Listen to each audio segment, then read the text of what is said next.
Merci d'avoir choisi d'écouter ce podcast. Partager de la musique, c'est essentiel pour nous et c'est le meilleur moyen de s'évader. Airbnb, le sponsor de cet épisode, permet aussi cette évasion, mais en plus, grâce à la plateforme, vous pouvez vous faire un peu d'argent et arrondir vos fins de mois. Pour ça, il suffit de devenir hôte.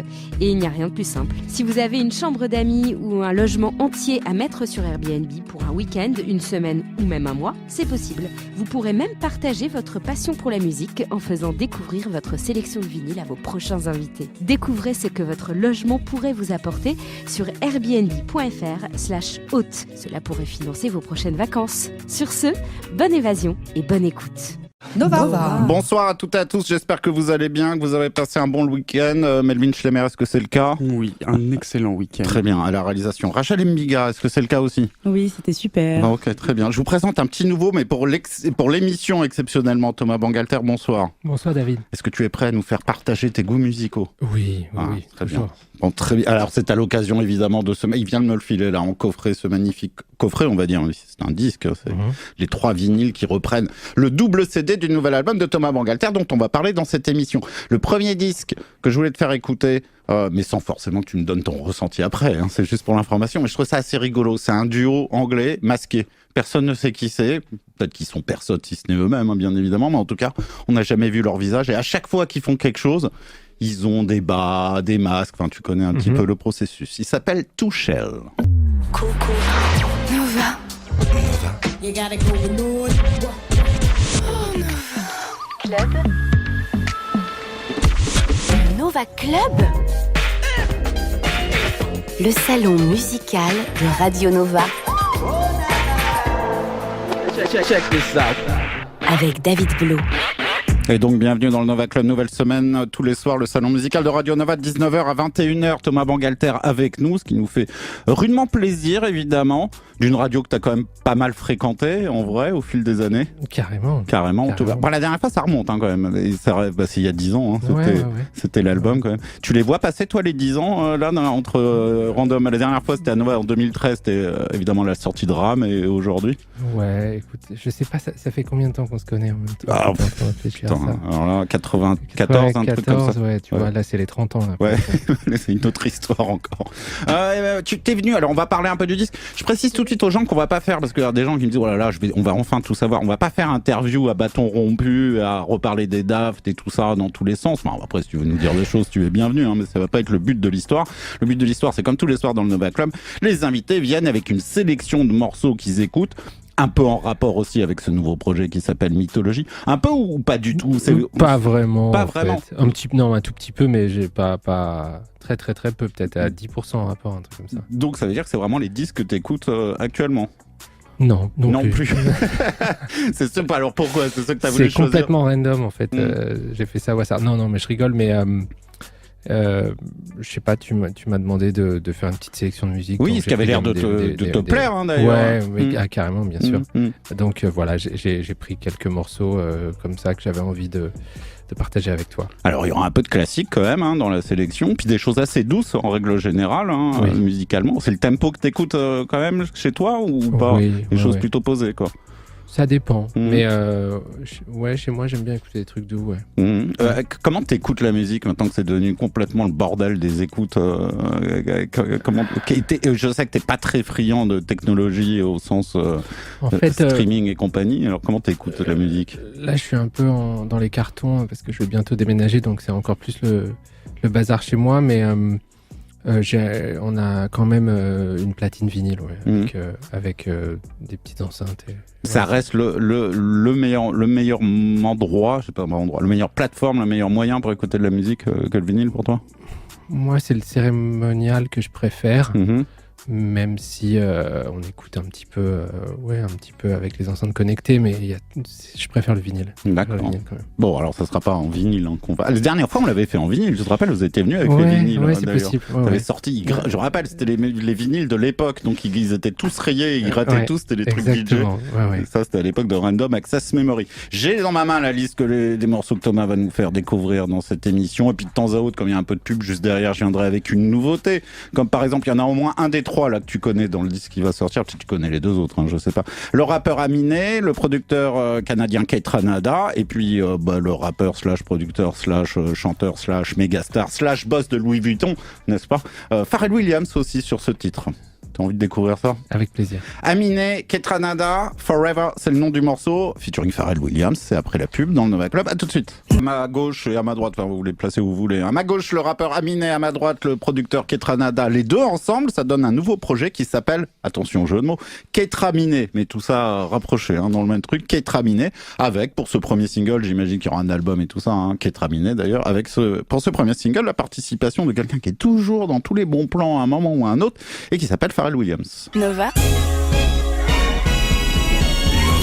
Vous êtes sur Radio Nova et vous écoutez le Nova Club. Nova. On est en direct jusqu'à 21h avec Thomas Bangalter et cet album, ce premier projet post-Daft Punk effectif, en tout cas qu'on a pu entendre, qui est d'abord un ballet, qui a été joué. Performer, qu'est-ce qu'on dit jouer ? C'est quoi le terme en ballet généralement ? Danser, interpréter, oui, interpréter sans doute. Interpréter à Bordeaux avec Angelin Pricolzage à la réalisation. Je ne suis pas gouré dans la... c'est un peu dur. Oui, à chaque fois. À la réalisation, et toi qui as fait effectivement cette bande originale, peut-être que cette bande, oui, on peut dire aussi bande originale. Oui, on pourrait, en l'occurrence. Avec quelque chose qui est dit dans pas mal d'interviews, c'est que lui, à la base, il imaginait plus quelque chose comme Tron Legacy, ce que vous avez fait, un mélange d'électronique et effectivement de classique au sens large. Et toi, tu as resserré sur l'idée, travaillons vraiment qu'avec des vrais musiciens et avec des vrais instruments. Ouais. Il y a toujours un peu de décalage, en fait, c'est rigolo, parce que quand on avait rencontré le réalisateur de Tron, il voulait un truc complètement électronique. Et donc, on avait dit non, ce serait bien de mettre... de travailler avec l'orchestre aussi, de mélanger les deux. Et puis là, la référence, c'était un peu l'étape d'avant qui était Tron. Et moi, ça m'intéressait d'écrire pour l'orchestre. Et puis aussi, comme ça allait être un ballet qui allait être joué à l'Opéra de Bordeaux en direct, faire communiquer à la fois l'orchestre et les machines, c'est un petit peu périlleux, ça peut prendre du temps. Et moi, j'avais envie d'aborder ça de manière... plus simple au départ, enfin plus simple, vraiment exclusivement avec l'orchestre. C'est plus simple de demander à un violoniste de jouer du violon que de faire partir le son sur une machine, c'est ça que tu veux dire ? Ou de mélanger les deux, oui, ça peut être compliqué. Pour Tron, après l'enregistrement, il y avait eu quand même des longues semaines de montage, de recalage, etc. aussi. Et un orchestre, c'est vraiment un ensemble... qui a un vrai équilibre. Et moi, j'avais juste envie de leur donner la partition et de les laisser avec leur équilibre plutôt que de commencer à déséquilibrer en rajoutant des machines, d'autres trucs et tout. D'accord, ça. ok. Alors, c'est une des questions que je me posais. T'as pas travaillé avec eux directement, quoi. T'as donné une partition. C'est vraiment comme ça que ça marche d'habitude, la musique. Enfin, j'ai travaillé... j'ai travaillé avec le chef d'orchestre. Le chef d'orchestre a dirigé cette partition, mais lui, il la connaissait déjà. Oui, il la connaissait, et à la fois les 55 musiciens qui l'ont joué, il la découvre quelques jours avant le début du spectacle. C'est comme ça que ça marche dans la musique symphonique, parce que ça demande du monde et que t'as des fois 50, 60, 70 musiciens qui jouent. Et le temps de répétition et leur temps est compté, en fait. Et alors, qu'est-ce qu'on écoute ? Est-ce qu'on entend ? Parce que ça a été joué en live quand c'était à Bordeaux, j'imagine, parce qu'il y avait le chef d'orchestre Romain Dumas, c'est ça ? Oui, c'est ça. Ça a été joué en live. Qu'est-ce qu'on entend sur disque ? C'est une version studio ? Exactement. Qui a été faite ? D'accord, okay. C'est en fait, ça a été joué pendant 10 jours à l'Opéra de Bordeaux. T'entendais des variations, toi ? Oui. Bah, même en fait, pendant cette période, j'étais même presque tous les jours dans la fosse avec une gomme et en train de changer un peu des petits ajustements et tout ça. Donc, il y avait des variations, effectivement, d'un soir à l'autre. Et puis, il y avait l'idée de pouvoir continuer à créer l'œuvre en direct. Mais ça, c'est quelque chose que j'ai appris à ce moment-là que... je sais pas, Debussy, pendant les créations, après la première ou juste avant, il continuait ce qui peut se tenir. Tiens, on va enlever cette partie de trompette, ou ou parce qu'elle était trop dure à jouer, ou parce que ça marchait moins bien. Et donc, c'est du spectacle vivant, c'est ça qui est intéressant aussi. C'est même s'il y a eu des longs mois d'écriture, il y a une interaction et il y a un truc qui fait qu'on peut un peu changer, pas trop de choses, on peut pas tout est écrit, il y a des centaines de pages sur les pupitres, mais il y a quand même une certaine flexibilité. Ouais. Et alors, qu'est-ce qui a été enregistré après alors? Ça a été enregistré, voilà, donc pour dire, c'était une dizaine de jours. Ensuite, la dernière était un dimanche en matinée, et le début de l'enregistrement, c'était le lundi matin, en fait, dans un auditorium à Bordeaux aussi, mais avec les mêmes musiciens. Ouais. Alors, on y reviendra, j'ai encore d'autres questions, mais sinon encore une pub qui va nous couper, ça ne me va pas du tout, puisque tu nous as amené des disques. Alors au début, je t'ai dit, t'as carte blanche absolue, si tu veux me faire 2 heures de musique classique et nous apprendre, entre guillemets, la musique classique, tu es bienvenu. Il y aura un peu de ça, mais pas complètement, mais un peu. Pas vraiment. Bah là, en fait, on commence un tout petit peu, mais je trouve que ça peut être un peu rébarbatif, donc j'ai préféré avoir David Bowie, qui nous parle de la musique classique et qui nous explique un peu le truc. C'est beaucoup plus intéressant si c'est lui qui parle. Nova. Le Nova Club. Le Nova Club, effectivement. Dans l'ordre, on a eu David Bowie avec ce disque. Putain, c'est une période tellement folle de Bowie, quoi. 1977, il n'enchaîne que des chefs-d'œuvre. Il trouve le temps de faire acteur aussi, et il trouve le temps de faire narrateur, en l'occurrence, pour cette adaptation de Pierre et le Loup de Prokofiev. Entièrement, c'est Bowie raconte, moi je me rappelle du début, mais c'est tout le disque, il y a Bowie qui accompagne oui, Pierre bien sûr. Oui, c'est un disque avec un narrateur. En fait, dans l'œuvre de Prokofiev, déjà. T'as un narrateur et la musique, ouais. Bon. Et on voyait, moi, ça tu le savais peut-être, moi j'avais zappé que c'est une musique quand même assez récente, relativement, enfin 1936, quoi. Oui. On n'est pas dans des classiques qui non, on est dans le cœur d'un génie du XXe siècle de la musique qui est Prokofiev. Ouais. Et c'est fou comme ça. Enfin, t'es d'accord, je sais pas. On a cette idée presque que ça date d'il y a encore plus longtemps, et finalement, ça s'est imposé assez vite dans la culture populaire, j'imagine. Ah ouais, complètement. Ouais. Et puis à l'instant, ça c'était toi. Ça, c'était l'Orchestre national de Bordeaux-Aquitaine, sous la direction de Romain Dumas, qui avait la gentillesse de jouer une partie les Amazones de mythologie. Ouais. Voilà, mais c'était quand même quelque chose que tu as écrit. Que j'ai écrit, et la partition que tu as écrit. Sur des sujets, parce qu'on a un peu le temps juste avant la pub, tu me dis... T'as une minute, David. Le chef des horloges, ok, très bien. Mythologie, tout le concept, mais il vient d'où? C'est Angelin qui est le concept, ou c'est Thomas, cette idée de mythologie, de jouer sur les mythologies, en l'occurrence les Amazones?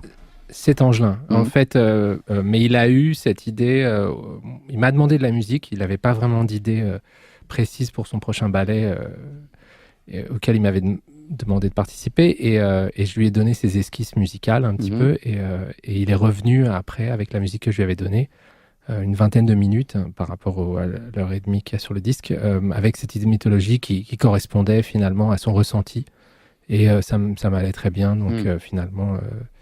Donc on est parti sur ça, et il m'a donné une liste ensuite de mythes qu'il voulait qu'on développe, mais c'était pas très scolaire, hein, c'était assez impressionniste, c'était des petits fragments, des vignettes, des impressions autour de ces thèmes et de ces figures mythiques. Mythologie qui va de l'Antiquité à Roland Barthes et des choses beaucoup plus récentes. Hein, ouais, exactement. Ouais. On fait une petite pause publicitaire dans le Nova Club. Derrière, je vous joue un des disques merveilleux sorti en ce début d'année, qui est l'album de Kelela, cette chanteuse américaine, qui fait du R&B futuriste, et c'est vraiment le terme qu'on dit généralement, et qui est signé sur Warp, un label qui n'a pas continué, qui n'a jamais arrêté de produire des artistes assez patients. Tu vas voir, je sais pas si tu connais Kelela, super joli. C'est juste après la pause, je te laisse répondre. Super, non, j'ai hâte d'écouter. Bon, c'est juste après la pause. Et oui, Thomas? Oui, non, mais j'ai hâte. Ok, et on retrouve la sélection de Thomas Bangalter qui est avec nous jusqu'à 21h en direct. À tout de suite. Kelela, donc, excellent disque, excellent album et merveilleux single dont le nom m'échappe. C'est Contact, hein, c'est comme ça qu'il s'appelle? Oui, c'est ça. Merci, mais voilà, exactement, extrait de son album qui vient de sortir cette année. Le Nova Club.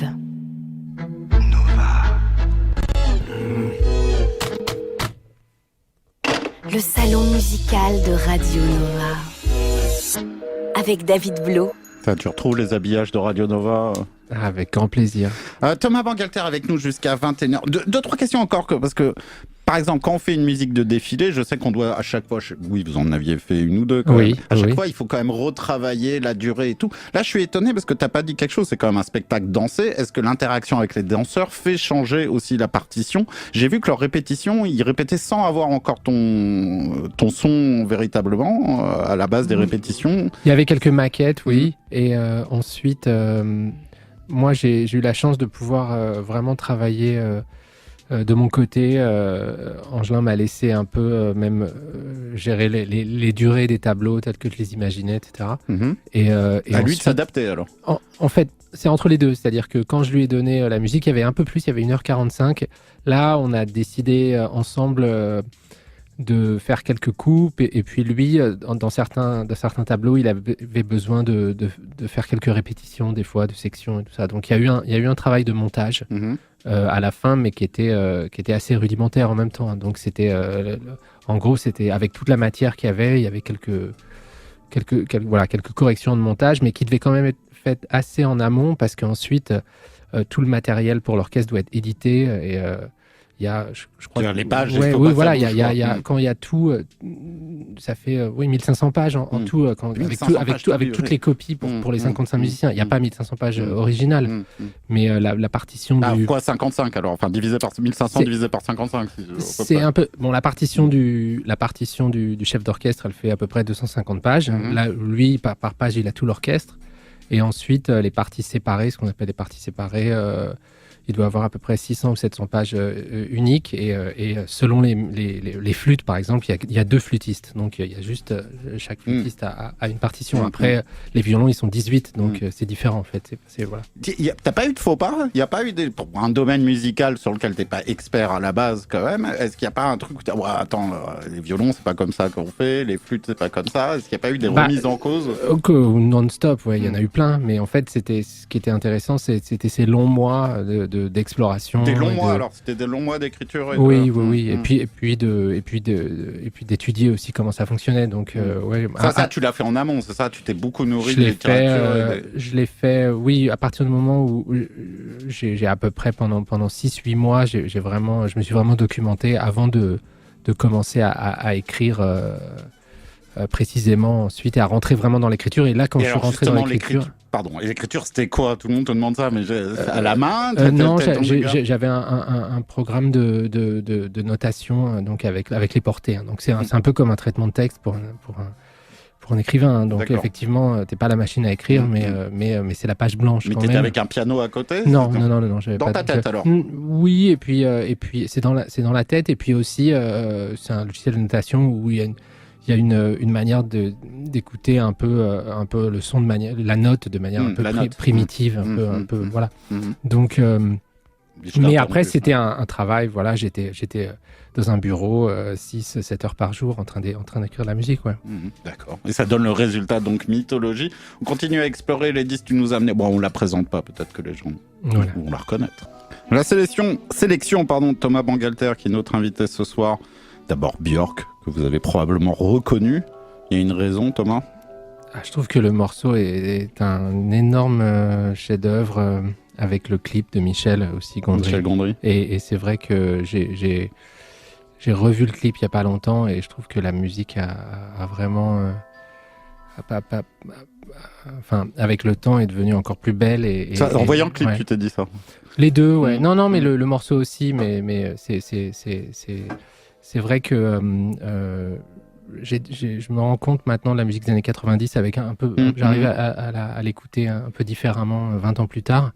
Et pour moi, c'est un des plus beaux morceaux quand même de cette période. Et elle avait fait, parce qu'il y a que le premier album qui est un peu house et des choses comme ça. C'est dès le deuxième, qu'elle est partie dans des choses plus symphoniques déjà. Je ne sais pas si le terme est exact. Oui, on en parlait un peu pendant la musique, mais pour moi, je trouve que c'est vraiment une exploratrice qui explore des contrées, des univers, et c'est avec un poète c'est un poète ami à elle qui a écrit les paroles d'ailleurs de Bachelorette. Donc oui, c'est vraiment de la poésie à l'état pur, et ouais, je radote un peu, mais le clip de Michel est d'une poésie aussi ravageuse. Et ils en sont où les clips de Mythologie là? On les attend. Écoute, pour les gens qui veulent... Parce que t'as l'image normalement. Oui, voilà, super transition. Merci. Mythologie, donc le ballet, la chorégraphie d'Angelin avec la musique, passe sur Culture Box samedi à 21h. Donc c'est une manière c'était la performance du Châtelet. Oui, parce que vous l'avez rejoué au Châtelet après Bordeaux. Voilà, et donc il a été capté au Châtelet avec les danseurs de la compagnie d'Angelin et du ballet de l'Opéra de Bordeaux, et l'orchestre de chambre de Paris, qui est un orchestre différent de celui du disque, et qu'on peut voir samedi soir à 21h. Ça te donne tu la sens la différence, que c'était pas le même orchestre? C'est super, oui, c'était le troisième orchestre après l'orchestre de Rouen aussi qui le jouait, et c'était très émouvant de voir 55 musiciens et interprètes différents à chaque fois. Mais tu le sens ça ou à la fois il y a à l'aveugle, on mettrait des extraits des trois. Je le sens, mais c'est un plaisir différent chaque fois et moi ça m'a beaucoup touché de voir des orchestres différents jouer la partition. On redit, hein, si c'est Culture Box 21h ce samedi, ça sera rediffusé pendant un mois.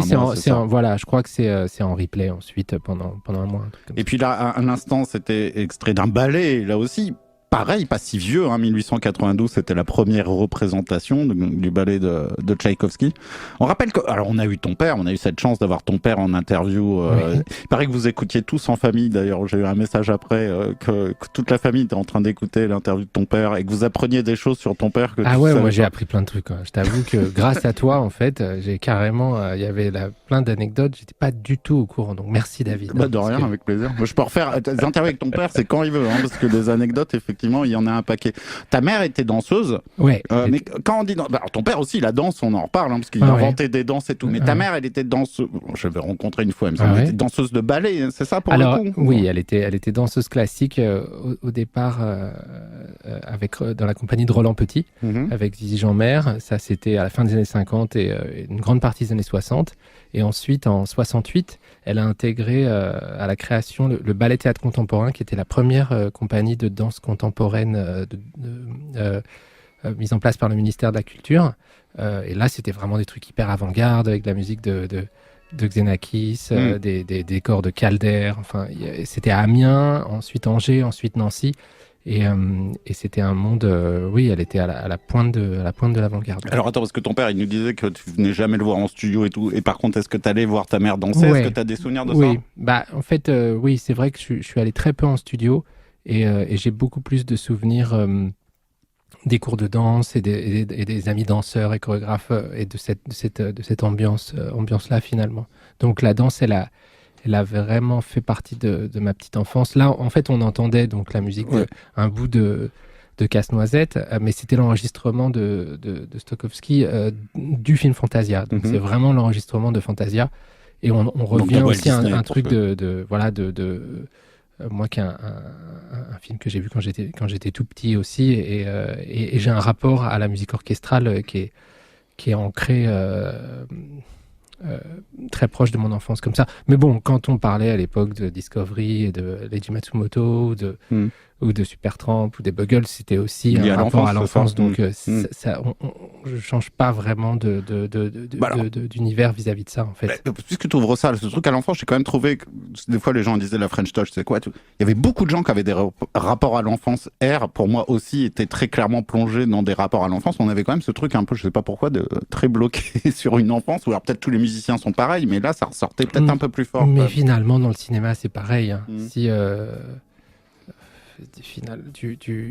tu vois souvent les influences, souvent elles sont liées à des œuvres qui sont 30 ans auparavant. Il y a des cycles de 30 ans comme ça. Si tu vois George Lucas ou De Palma avec Hitchcock, ou Lucas avec les space opéras qu'il voyait quand il était enfant, Flash Gordon, il veut refaire Star Wars ensuite. On est quand même, on revisite un peu finalement toujours des influences ou avant qu'on soit né ou à peu près. Oui, le juste avant est étonnant quand on redécouvre un peu. Ce qui est assez amusant maintenant quand je commence à voir toute la génération des amis de mon fils qui a 21 ans et ils sont bloqués sur les 90s et les années 95, c'est genre 5 ans avant qu'ils naissent et tout ça. Et c'est super marrant parce qu'il y a une sorte de mystification comme ça, un peu comme nous avec 68 ou le début 70. La disco, je confirme. C'est bien bloqué dans les années 90.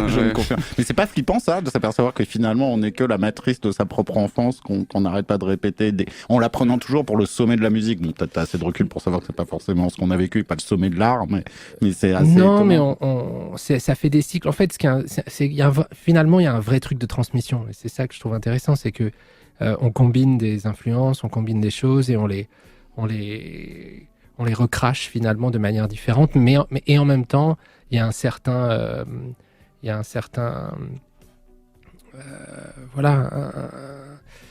quelque chose qui est transmis en fait de génération. C'est pas vraiment, ça saute des générations, mais finalement ça reste. Je sais pas, je parlais avec un copain hier des Aventures de l'Arche perdue et de Spielberg qui reprend finalement un truc qu'on pouvait voir dans je sais pas, les albums de Tintin et finalement qui se transmet comme ça plusieurs décennies plus tard et ça saute les générations. Et ça, c'est cool, ça. Quand même. Thomas Bangalter avec nous et sa sélection musicale jusqu'à 21h. Là, on met la pub. Je sais plus ce qu'on a dit. Wise Blood derrière, c'était ça l'idée? Chili Gonzalez. Chili Gonzalez, effectivement. On garde ce choix. Super. Qui avait fait aussi cette transition, lui aussi, de faire ses 10 pianos, là. Et d'un coup, c'est devenu. Il y a eu 3. Je crois qu'il y en a un qui va pas tarder d'ailleurs à sortir. Ouais. Et, alors, juste, tu veux développer pourquoi? Ah oui, moi, Gonzalez, c'est un très bon ami et un merveilleux professeur aussi. Il m'a appris plein de trucs. J'ai pris des cours de piano avec lui. Quand il y a longtemps. Il y a longtemps, ouais. Et puis j'adore parler de musique avec lui. Il a joué sur Random Access Memories aussi. Et on a cette amitié aussi depuis longtemps. On écoute derrière la pause un morceau de Chili Gonzalez qui était sorti en 2012, extrait du solo piano 2. Le morceau c'est White Keys, les touches blanches. À tout de suite. Le Nova Club en direct jusqu'à 21h sur l'antenne de Radio Nova. C'était notre ami Chili Gonzalez avec ses exercices solo piano, qui t'a donné des cours de piano, parce qu'on rappelle quand même qu'à la base, Thomas Bangalter, tu n'es pas seul. Si, t'as pris des cours de piano jeune, hein, c'est ça? Oui, mais de 6 à 12 ans, mon professeur était répétiteur à l'Opéra de Paris, donc il faisait danser les danseurs avant l'orchestre, en fait. Ouais. Ah ouais, ça se passe comme ça. Il faisait danser les danseurs, ça veut dire quoi? Je comprends pas ce que ça veut dire. En fait, les répétitions des ballets, à l'époque, quand tu répètes un ballet la journée, t'as pas les 50 musiciens. T'es sur le plateau, t'as pas l'orchestre, et donc t'as un répétiteur. Et lui, il était là pour accompagner les danseurs lors des répétitions, avant que l'orchestre vienne pour la représentation. Mais ça te plaisait ces cours de piano, ou c'était le truc un peu obligé? Il te faut des activités extrascolaires quand on est petit, où il y avait quand même... Finalement, c'était un personnage qui sortait presque d'un film. Je l'ai dit dans une interview, mais il ressemblait à Buster Keaton un peu. Sur la fin, c'est Buster Keaton qui a joué dans Les Feux de la Rampe avec Limelight, le triste Buster Keaton. Il a jamais été très gai, tu me dis. Oui, mais c'est vrai qu'il était un peu jeune, et puis après, avec Les Feux de la Rampe, avec Chaplin, il joue ce personnage, et mon prof de piano qui s'appelait Pietro Galli, il ressemblait vraiment à Buster Keaton, avec les yeux mi-clos, comme ça, un peu comme s'il sortait de la famille Adams, un truc hyper marrant. Et il me faisait un petit peu peur, mais finalement, je me rends compte à quel point il m'a éveillé à la danse et à la musique et à beaucoup de choses. Et à 11 ans ou 12 ans, quand tu arrêtes les cours de piano, tu refais de la musique jusqu'à la rencontre avec Guy-Man et tout C'est l'année où je rencontre Guy-Man à peu près, mais c'est vrai que je reste au piano un peu, mais beaucoup plus en mode... d'improvisation, et je voulais faire des suites d'accords, écrire un peu des suites d'accords, travailler plus sur l'harmonie, mais j'étais pas très très bon en fait. J'étais pas un virtuose donc j'étais pas très studieux pour les exercices mais je me rends compte quand même qu'il a vraiment compté pour moi. Ce qui est fou quand même, c'est qu'on voit l'évolution, si on prend les débuts des Daft Punk, où tout est sciemment machine quand même, où l'idée est quand même de faire homework, les devoirs à la maison, et avec un jeu de mots évidemment sur ce que house music, la house à la maison, quelque chose qu'on peut faire à la maison, j'imagine, avec des machines, pour arriver aujourd'hui. Alors il y a eu des processus là-dedans, Random Access Memories, déjà c'était Tron, c'était déjà travailler avec des musiciens, c'était composé autrement pour arriver à ce truc sans machine. Ouais, mais finalement ça c'est vraiment... c'est de la house music. Tu sais très bien avec le bel ouvrage que tu as coécrit, mais c'est l'esprit... Le chant de la machine aux éditions Alia, non, il le dit pas, mais c'est l'esprit d'un éclectisme et d'une liberté de passer plein de trucs et d'anticonformisme aussi, et d'un moment donné, de passer le truc... moi, j'ai l'impression quand même d'être en dialogue et en réaction avec mon époque, et ça m'amuse de passer de la musique de ballet et rolling and scratching et les trucs, et je le vois comme un ensemble. Donc c'est un peu le même truc. Donc le contre-pied. C'est un contre-pied, mais c'est de la liberté avant tout. Donc c'est pas juste quand les mecs passent de Paradise Garage et qu'on s'amuse à passer plein de trucs, ok, c'est pas de la c'est pas juste de la provocation, quoi. C'est insuffler un esprit de liberté, de sortir des cases dans lesquelles on se met soi-même. Et moi, j'ai l'impression de continuer ce truc-là. Je suis pas du tout anti-machine en fait. Hein. C'est ce qui m'intéresse avec les machines, c'est la manière dont je peux les maîtriser et créer une émotion humaine avec et les dominer et pas être dominé par les machines. Mais je continue à trouver que les machines, c'est super quand c'est des outils et que tu les utilises pour exprimer quelque chose où tu restes en contrôle de ce que tu exprimes. Oui, et puis par ailleurs, on peut le dire que tu es humain, peut-être Guimane aussi, d'ailleurs, très réticent à toute technologie, par exemple les réseaux sociaux ou des choses comme ça. Bon, vous n'avez pas eu besoin de vous en servir vous personnellement, mais je sais, par exemple, non, t'as un smartphone. Là, maintenant, j'ai un smartphone, ouais, mais j'ai eu un flip phone j'ai eu un flip phone pendant 7 ans. Là, j'ai eu besoin d'un smartphone à un moment parce qu'il y a des trucs que tu peux plus faire avec ton flip phone. Ce qui t'énerve d'ailleurs. Ça m'énerve un petit peu, mais bon, non, j'aime bien les vinyles. Voilà, tu me demandais, j'aime bien les vinyles. J'aime mieux écouter de la musique sur des vinyles que sur des plateformes, mais je suis pas contre. Ce qui me fait peur, c'est l'aspect un peu systématique en fait. C'est plutôt que de dire ok, c'est un système qui marche à 100% comme ça. Moi, ça m'intéresse de rester dans les 2% pour montrer qu'on peut encore faire différemment et encore avoir la possibilité de choisir. Mais c'est pas pour renverser forcément la vapeur non plus. Hein. C'est juste pour garder cette liberté de dire voilà, on peut faire comme ça, on peut faire comme ça. On n'est pas obligé d'être sur les réseaux sociaux. Je suis pas contre les réseaux sociaux, mais on n'est pas obligé forcément de le faire. Tu dis pas renverser. Moi, je rappelle une discussion où tu disais c'est fou quand même, tous ces boss de Apple, de Google, machin, ils interdisent les smartphones à leurs enfants, ils interdisent à peu près toutes les inventions qu'ils peuvent faire, et ils leur interdisent à leurs enfants. Ça te révoltait un peu. Tu disais mais ils nous vendent tout ça, mais eux ils interdisent bien. Ouais, ça interpelle en fait et ça fait réfléchir. Mais en fait, c'est ça qui est amusant aussi. Moi, j'aime bien l'idée. On en revient à la piste de danse et qu'à la fois tu as envie de danser, à la fois il y a un morceau qui est mis et ça t'interpelle et ça te pose une question et tu restes ouvert et tu as cette ouverture d'esprit et puis tu essayes de... et la house music, c'est quand même cette idée, c'est-à-dire qu'il n'y a pas de genre où tu dis ah bah non, ça c'est pas de la house, tu peux passer Clash. On en connaîtrait des gens qui nous ont dit ça et qu'on respecte quand même et qui t'expliqueraient. Ouais, mais non, mais je pense au départ de justement de ce truc de Paradise Garage, du Warehouse, d'une ouverture, d'une ouverture où c'est un mélange et après c'est devenu des sous-genres, mais l'esprit en tout cas, c'est comme si tu as l'esprit punk et tu as cet esprit, c'est justement pas un style musical. Je pense que c'est vraiment plus ouais, j'ai pas envie de dire une philosophie plutôt une recherche, qu'un esprit, c'est un peu bateau de dire un esprit d'ouverture, mais c'est quand même finalement ça. Alors c'est un peu anachronique maintenant aussi peut-être parce que les frontières sont beaucoup plus libres aujourd'hui. T'en as plus vraiment. Clairement que ce qu'on avait dans les années 90, on mettait un morceau vocal, les gens arrêtaient de danser. Enfin, exactement. Là c'est quand même super. On ouvre un peu des portes, des fenêtres ouvertes, quoi. On ouvre des fenêtres ouvertes. Voilà, c'est ça. Elles sont déjà ouvertes, les fenêtres, comment on dit. C'était une espèce, c'est Gad Elmaleh qui avait fait ça. C'est ça, c'est dans La Vérité si je mens 2. C'est dans La Vérité si je mens 2. On est des grands cinéphiles. C'est la porte ouverte à toutes les fenêtres. Voilà, c'est ça exactement la phrase. Je sais plus ce on a changé 14 fois le plan. Wise Blood, on en était où dans notre histoire de Palma? Je sais plus. Toi aussi, moi aussi. C'est ça l'idée. Vous m'avez perdu. Non, mais on va. Non, mais voilà. Vas-y, choisis alors. Je pense que. Cinéma? Non, on va passer Wise Blood depuis le temps. Très bien. Pourquoi Wise Blood? Parce que ça... Bah, je le dirai après. Ok, très bien. On est avec Thomas Bangalter, en direct, dans le Nova Club, jusqu'à 21h.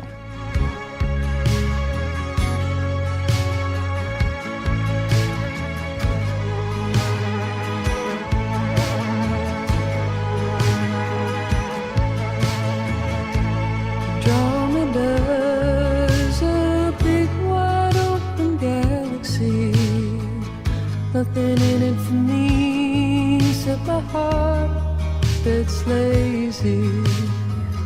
Running from my own life now, I'm really turning some time. Looking up to the sky for something I may never find. Stop.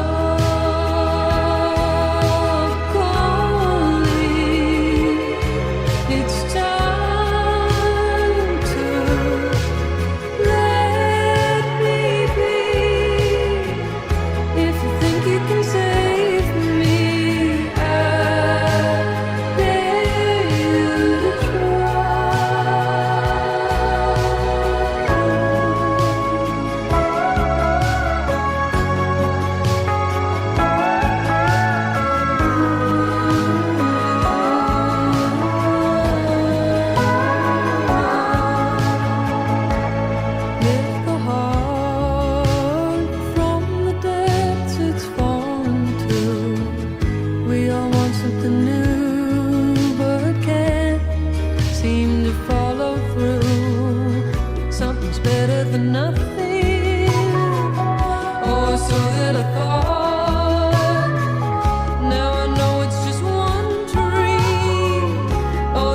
is gonna tear me apart. Love is calling.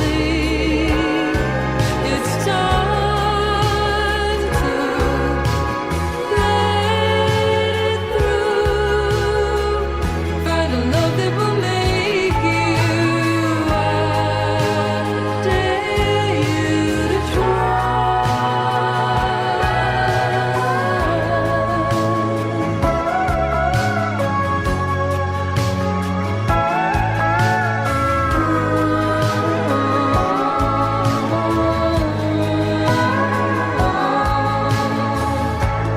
Crazy guy, think this is deep. Think it's meant to be. More than anything I could think of, I'm ready to try. Treat me right, I'm still a good man's daughter. Let me in if I break and be quiet if I shatter. Get tired of looking, you know that I hate the game. Don't wanna waste any more time. You know I've been holding on. Love is calling. It's time to give to you something you can hold on to. I dare you to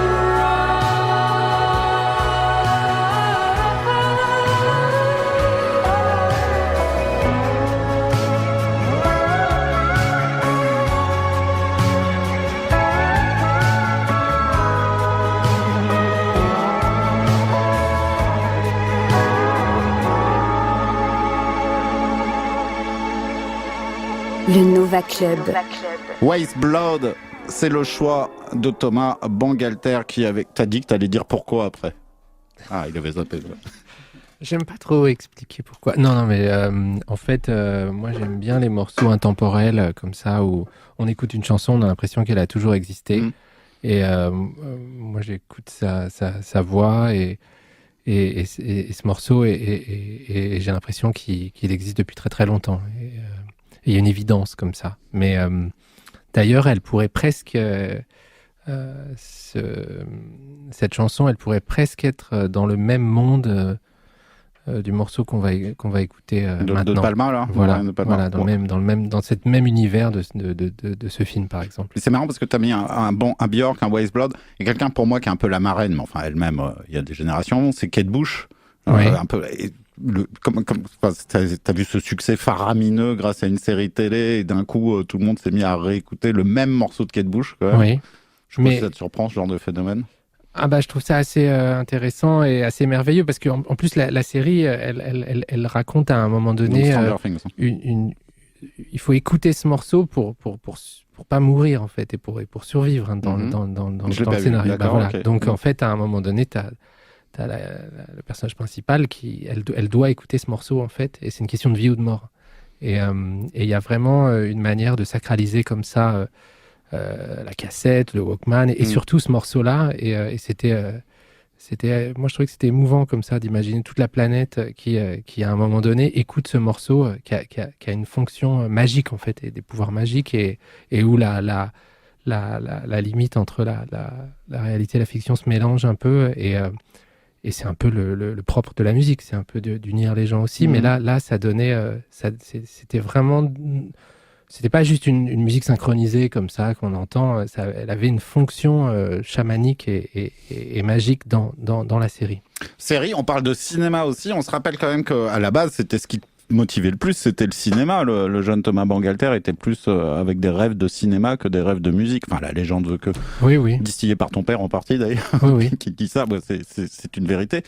chose que tu as approché plusieurs fois de manière détournée. Il y a eu ce film Electromain Oui. que vous aviez fait ensemble. Là, on va écouter, je sais pas si tu as fait exprès, tu as mis 2 artistes à la base. Il y a Pino Donaggio et Giorgio Moroder. En fait, c'est 2 BO de Brian De Palma, dont on rappelle que Phantom of the Paradise a été un sacré choc aussi pour vous. Oui. Mais tu avais remarqué que c'était 2 BO de De Palma que tu avais mis? Non, Non. non, non, non. Pour moi, non, j'avais pas fait exprès. Mais voilà, je suis un petit peu. Ouais, j'ai pas fait exprès. Mais... Non, mais c'est pas. Je t'engueule, putain. Non, mais ça reste un mythe de tous ces bonhommes réalisateurs. On peut parler de Lucas Spielberg, tout le nouvel Hollywood, mais j'ai l'impression qu'il y a quand même un truc particulier avec De Palma. Oui, je partage. oui, mais c'était un moment c'était un peu un moment très important dans mon adolescence, entre 12, 13, 14 ans comme ça, où les films de Palma, Déjà, c'était intérieurement 13 ans la plupart, donc tu peux y aller. Enfin. Il cristallise quelque chose autour de la musique, de l'horreur, et ça m'a marqué profondément. Et tu trouves que c'est marrant parce que j'ai failli mettre un Sakamoto qui lui aussi a fait une BO de De Palma. Tu trouves qu'il a un rapport assez fort avec la musique de facto? Oui, oui, bien sûr, mais ça se combine. Je parlais de West Blood tout à l'heure et il y a une sorte d'évidence comme ça. Bon, on pourra parler un peu plus écoutons peut-être le morceau qui est la fin de Body Double, hein, de Blowout. C'est Blowout, c'est la fin de Blowout et avant les hurlements. Et voilà. Et moi, Blowout, c'est un film qui me, justement, sur le son, la forme et le fond qui me touche, vraiment. On rappelle, pour ceux voyez-le, c'est un film, moi je l'ai vu, alors j'avais 12 ans, donc j'avais raté un an, parce que le film est tardé au moins de 13 ans, quoi, avec John Travolta, et c'est une espèce de, c'est pas un remake, mais du blow-up, d'Antonioni, qui était sur la photographie, ça reprend la même intrigue, mais sur le son. Donc si vous êtes passionné de son, franchement, ça vaut le coup de voir Blowout, et la musique est signée Pino Donaggio.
Le Nova Club. 2 bandes originales de films de Brian De Palma, d'abord la BO de Blowout, Pino Donaggio, et puis juste avant, c'est peut-être même le film qu'il a fait juste avant, hein, Scarface, que vous avez eu des milliers de fois. Non, j'aime bien tous les rappeurs qui disent « Ah, c'est mon film culte, Scarface ». Donc, vous aussi, je dis tout à Guiman, vous l'avez peut-être vu 1000 fois Ouais, aussi. je pense avoir vu Blowout plus de fois. Mais ouais, moi, j'adore les deux, hein, mais dans Blowout, il a la recherche du cri parfait comme ça, donc il a cette quête du son qui me parle bien. Ouais. Tu l'as rencontré De Palma ? Ouais, je l'ai rencontré. Ouais. Et alors ? C'était. Et alors Écoute, non, c'était intéressant. On a.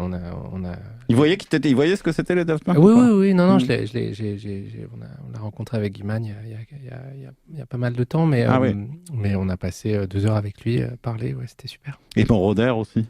Moroder, j'ai rencontré aussi. Ouais. Je l'ai même interviewé, Moroder. C'est la seule interview de ma vie, en fait. Ouais. C'était une interview de Moroder qu'on a mis en musique avec Guy Manuel. Oui, alors ça donnait le morceau de George. Je me suis toujours demandé, enfin je sais pas si tu vas le dire à l'antenne, hein, je m'en fous, pourquoi vous avez pas travaillé avec lui ? C'est parce qu'il fait des trucs vraiment pas très intéressants aujourd'hui musicalement, parce que Nile Rodgers, là oui, il vient travailler avec nous, Paul Williams aussi, mais Moroder, non, on va t'interviewer. Non, mais en plus quand on l'a rencontré, il avait vraiment arrêté la musique, et ça faisait plus vraiment partie de sa vie, et puis voilà, on a eu cette idée de créer un morceau interview comme ça, et on lui a proposé, et puis il a dit ok, et puis il est venu à Paris dans le studio, et c'est moi qui avais fait l'interview. J'ai passé 2-3 heures comme ça avec un ami ingénieur du son de cinéma, Guillaume Lebras, qui fait tous les films de Quentin Dupieux, entre autres, et qui était venu on voulait un son plus cinéma et plus documentaire comme ça qu'un son studio d'enregistrement. Voilà. Mais ce que Moroder raconte, c'est que selon les époques, vous changiez le micro pour avoir le micro qui correspondait à l'époque qu'il était en train de raconter. Un petit peu, ouais. Un petit peu ? Oui, non, c'est ça. Lui-même en revenait pas, il disait je comprends pas, et ça sonne pas. Ouais, non, mais c'était après, c'est toujours c'est comme des petits gris-gris, quoi. Oui, c'est ça. En fait, ça le met dans le mood, probablement. Peut-être que ça s'entend pas au son, mais ça, tu te dis tiens, ça te replonge peut-être dans l'époque. C'est peut-être un peu ouais, c'était un super moment, en fait. Et puis c'était très émouvant aussi de lui faire découvrir le morceau. Je me souviens quand on était à Los Angeles, j'allais dire quelques années plus tard, parce que le disque a mis du temps à être fait, et donc, quand on a pu lui jouer le morceau, on se demandait vraiment comment il allait réagir. C'est dur, vous étiez devant lui. Il était très ému. Et on était content qu'il soit touché. Ouais. Bah, j'imagine. On va faire une petite pause dans le Nova Club juste derrière. Allez, moi j'avais mis 2 morceaux de grandes personnalités de la musique qui ont disparu là, ces derniers temps. Évidemment, Ryuichi Sakamoto, sur lequel Nova rend hommage parce qu'il nous a rencontrés souvent. Un autre, par contre, malheureusement, lui, il est jamais venu en interview à Radio Nova, qui est Burt Bacharach. Tu sais quoi ? Je trouve que ton père me fait penser à Burt Bacharach, que j'ai jamais rencontré, hein, mais il y a un truc physique, je trouve, entre eux deux, quoi. Ah ouais, bah c'est l'élégance incarnée. c'est ça. Non mais c'est vrai, c'est des hommes élégants.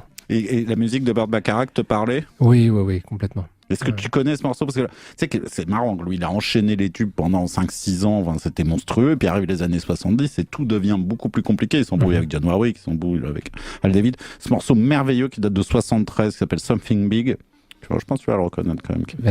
On écoute ça après la pause et on revient à la sélection de Thomas Bangalter qui est avec nous dans le Nova Club jusqu'à 21h tout de suite.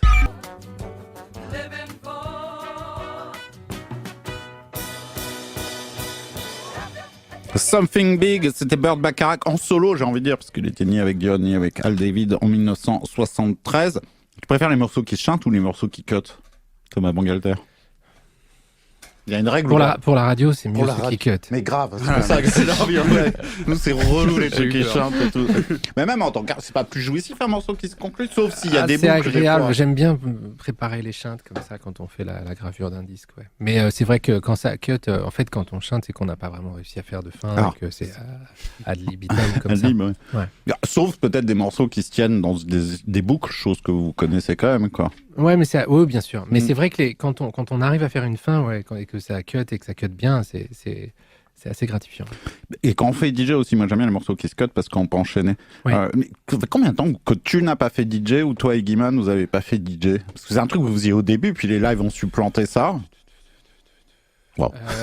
J'ai dû faire, ouais, ça fait longtemps. Ouais. Non, on a vu des trucs où t'étais avec Mehdi, enfin forcément ça remonte déjà aussi, quoi, forcément. Ouais. Ouais, ça doit être une 10-12 ans, ouais, je sais pas.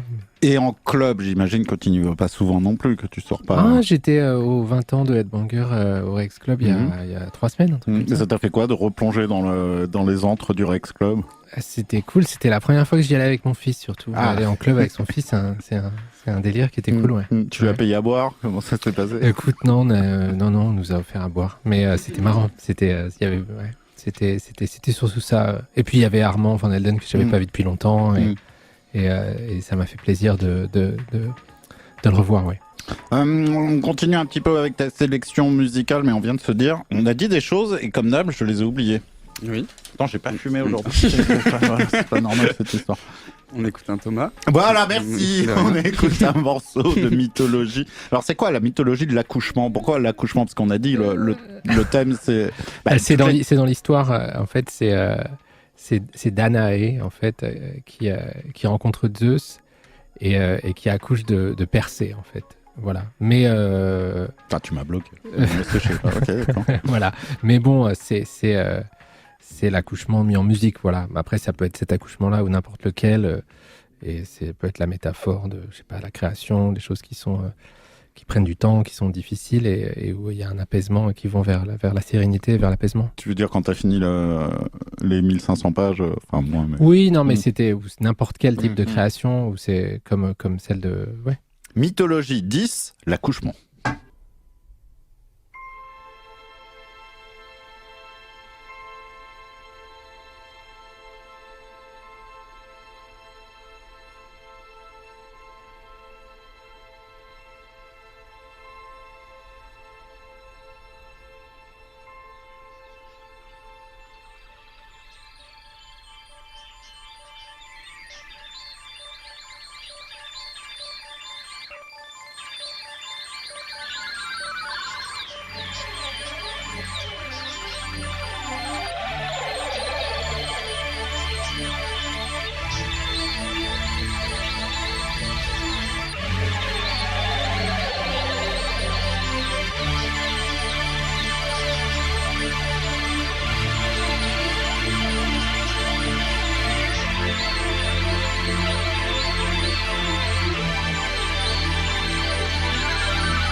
Le Nova Club. Waouh, quelle fin furieuse quand même de morceaux. Donc dans l'ordre, c'était Thomas lui-même, extrait de Mythologie qui vient de sortir, L'accouchement en l'occurrence. Et puis dans la galaxie des Underground Resistance, c'était Galaxy to Galaxy, un des nombreux projets de Mad Mike au moins, et peut-être d'autres membres, mais enfin ça reste toujours assez mystérieux. C'est banal de dire retour à tes premiers amours, qui ce n'est pas vrai en plus, parce que tu n'as pas commencé à écouter de la musique en écoutant Underground Resistance non plus, quoi. Mais, en tout cas, ça fera penser. Ouais, des musiciens qui se cachent comme ça. Oui, en plus, par ailleurs. Ouais. Et tu t'as fini par tous les rencontrer. D'ailleurs, est-ce que tu avais envie, mais est-ce que tu as. Bon, Jeff Mills, j'imagine. Ouais, Mad Mike, on l'avait rencontré, ouais. Je l'avais rencontré au Queen, je crois. La fois où il était venu, tu te rappelles cette anecdote, je la raconte. Il pleuvait, le mec fait la queue, nous on va le voir, on reconnaît, je sais pas comment, quelqu'un DJ Deep a nous dire c'est Mad Mike, on va le voir, on lui fait skip la queue quand même, c'est gratuit de toute façon. Non, je fais la queue comme tout le monde, il est hors de question qu'il reste sous la pluie pendant une demi-heure, et il a fini par rentrer, c'est la seule fois où tu l'avais vu, quoi. Peut-être pas, je me souviens plus, mais je me souviens l'avoir rencontré là la première fois. Ouais. Est-ce que tu suis quand même un peu tous ces gens, parce qu'on se rappelle de ce morceau Teachers aussi, puis le fait que vraiment vous avez mis en avant tous ces pionniers de Chicago, de New York, est-ce que tu suis encore un peu leur actualité à tous ces gens, humainement en tout cas? Pas tous, j'essaye un petit peu, mais après la vie sépare un peu les gens, mais on les c'est un peu comme je parlais de Armand tout à l'heure, on ne s'était pas vu depuis une dizaine d'années, et on se revoit, et c'est cool parce qu'on a vécu des choses quand on était tout jeune, donc ça fait toujours plaisir de voir des gens qu'on n'a pas vus depuis longtemps, mais je les suis pas tous, mais ouais, en tout cas je continue à écouter des morceaux comme ça, ouais. Alors, on va parler de Phoenix, t'as un peu collaboré, je les connais depuis Wet Milan. Tu sais que la première fois que tu m'en avais parlé, je parlais à l'époque, ils avaient encore rien sorti, tu m'as dit, tu vas voir, c'est mieux que nous, c'est mieux que ce qu'on fait encore. C'était comme ça que tu vendais Phoenix. Non, j'ai pas dû dire. Non, mais mieux que nous, ce serait hyper présomptueux de dire déjà que c'est comme ça veut dire. Enfin, je sais pas. Bon, c'était pas si présomptueux, au contraire, à dire que leur musique était mieux que la tienne. Non, mais c'est mieux que tout, mais que nous. Bon, d'accord. Alors, Phoenix, c'est mieux que tout pour toi. Non, mais c'est super bien, Phoenix. Donc, ouais, c'est des amis de très longue date. On s'est rencontrés il y a plus de 30. Ça fait 33 ans, je crois. Oui, il y a eu un groupe éphémère que tu partageais avec un des Phoenix.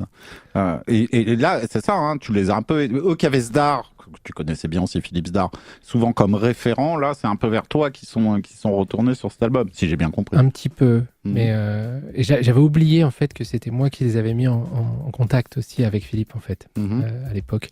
Mais ils m'ont demandé de venir en studio, écouter un peu leur travail et de leur donner un peu un regard extérieur. Voilà, donc je trouvais que c'était vraiment la place de Philippe, et comme Philippe était plus avec nous, j'ai accepté, et pour Philippe et pour eux, et parce que ce sont mes amis. Voilà, mais et ce morceau, super beau ce morceau. Je l'adore. Bon allons-y, écoutons-le. Winter Solstice, extrait du dernier album de Phoenix, c'est le choix de Thomas Bangalter qui est avec nous dans le Nova Club. Nova.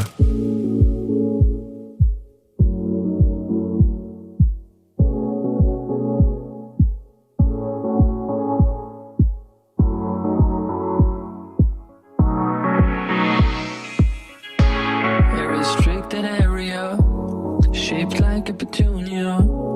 Thank God you know your ways. It's on your mind. It's on all the time. And I found it hard to explain. What would you trade me for?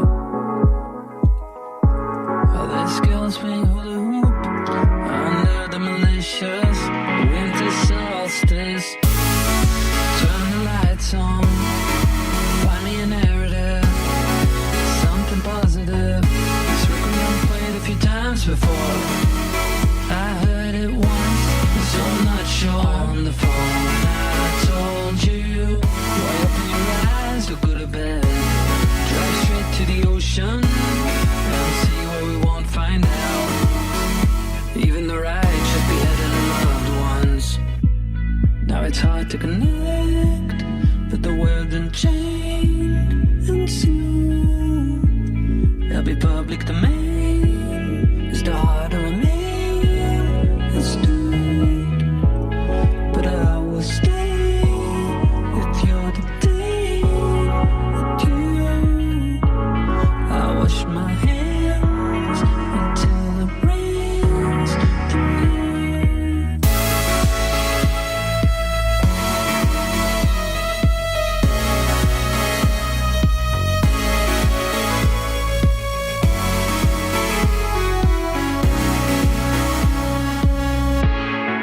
Keeping the lights on, obliged to the bygones. Thank God you know your ways. All this times is true. What bother reeling you? All this fine jewelry. Look at this diamond shaped out of glass. I try to make this ruby shine nice. I'm trying to make a living. Is that something that you don't mind? Fine. Did you ever think it could have been in our lifetime? So give me a ride home. Find me a narrative. Something positive. Strictly unplayed a few times before. I read it twice. So much you're on the phone. I told you. Well, open your eyes to go to bed. Drive straight to the ocean. Let's see what you won't find out. Cover your eyes for winter solstice.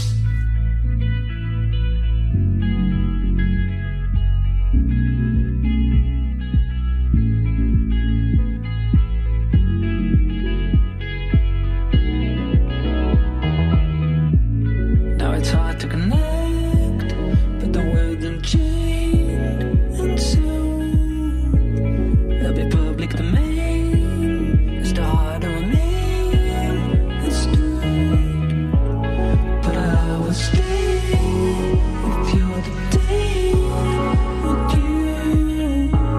I wash my hands until it rains through. Les Phoenix sur Radio Nova, Winter Solstice, extrait de leur dernier album en date, qui s'appelle Alpha Zulu. Je sais pas pourquoi la pub est revenue en masse aujourd'hui. Ça n'a rien à voir avec ta présence, qu'il n'y ait pas de paranoïa, c'est décidé à l'avance, mais il y en a. Donc il y a encore une petite page publicitaire. Alors, on était en train de dealer le dernier disque. Alors on en est où? Non, mais on va. On dit rien? Tu veux la surprise? Ouais, bien sûr. Paul Williams, c'était le choix de Thomas Bangalter. Ce personnage qui est vraiment pas comme les... Enfin, que vous avez un peu exu... Enfin, il y a des Américains... Mais non, mais sérieusement, moi, je pense que plein de gens ne voyaient pas qui était Paul Williams, parce que les références peuvent être un peu... c'est Phantom of the Paradise. C'est le patron de quoi aujourd'hui? De l'espèce de SACEM américaine, non? De l'ASCAP, oui, Ouais. mais c'est un auteur-compositeur, interprète de génie, vraiment, un vrai poète. Il a écrit les chansons des Carpenters. Enfin, moi, c'est un peu quelqu'un que j'adore et qui me touche dans tout ce qu'il fait, tout ce qu'il est. Quand j'entends la texture de sa voix, ça m'émeut et je l'adore, ouais, vraiment. Mais par exemple, quand Random Access Memories est sorti, plein de gens ne voyaient pas qui était. Enfin, moi, c'était mon cas, je connaissais le nom, mais sans voir qui c'était. Je sais pas, en fait. Ah ouais, tu te vois pas. Tu l'as pas découvert, toi, avec Phantom of the Paradise? Oui, mais ouais, et puis avec les Carpenters. Enfin, non, peut-être avec. Mais ouais, comme moi, je l'ai découvert à 12 ans, 11 ans, 12 ans, et c'était mon idole. C'était ton idole à 11 ans, 12 ans, Paul Williams? Ça, j'en avais plein, mais ouais, c'était, ouais, bien sûr, comme c'est le méchant dans mon film préféré à ce moment-là, et c'est le diable, c'est Faust, enfin, il y a un truc qui est hyper puissant, et pour nous, ouais, c'est de faire ce morceau, enfin, pour moi, écrire des chansons avec lui et l'enregistrer, chanter sur le disque, c'était hyper fort et hyper émouvant de créer une boucle comme ça. On parlait de l'enfance, ouais, c'est super fort enfin fort dans le sens émouvant. La dernière sélection, on revient au cinéma aussi, parce que c'est un thème de James Bond en l'occurrence. Oui, il y a des arrangements merveilleux de cordes, et puis j'aime bien le titre aussi de ce James Bond. On ne vit que deux fois. On ne vit que deux fois. You Only Live Twice. C'était Nancy Sinatra et John Barry pour conclure ce Nova Club. Le mot de la fin, c'est pour toi, Thomas. Enfin, je dirai au revoir après. Merci, David. Merci de de m'avoir reçu. Oui, dans ton avec émission. grand plaisir. Si tu reviens avant 10 ans, c'est la prochaine fois, c'est dans 2. Ouais, bien sûr. Il y a d'autres ouais, projets qui vont arriver. Ouais. Tu bosses? Oui. Ok. Il paraît que vous avez gardé le même studio et c'est une semaine. Avec Guimard. On alterne, ouais, on essaye de la faire garde comme ça. d'enfants, c'est le studio. En fait. Un petit peu, ouais. Non, c'est super, on a tout notre matériel en commun et c'est bien.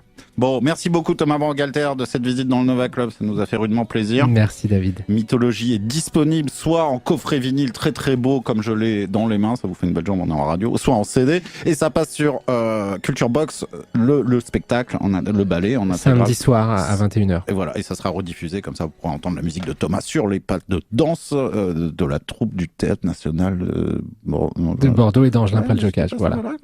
Merci Thomas, à bientôt. Merci Melvin Schlemmer, merci Rachel Mbiga. Demain, je suis tout seul chez moi et comme on n'a pas fait de lundi nouveauté depuis 15 jours, ça sera un lundi nouveauté qui s'appellera mercredi nouveauté, en l'occurrence, puisqu'on est mercredi. Et jeudi, je crois qu'on va parler musique et livres. Ouais, mais il faut que je trouve avec qui. Allez, bisous, bonne soirée, ciao Thomas, merci. Ciao David.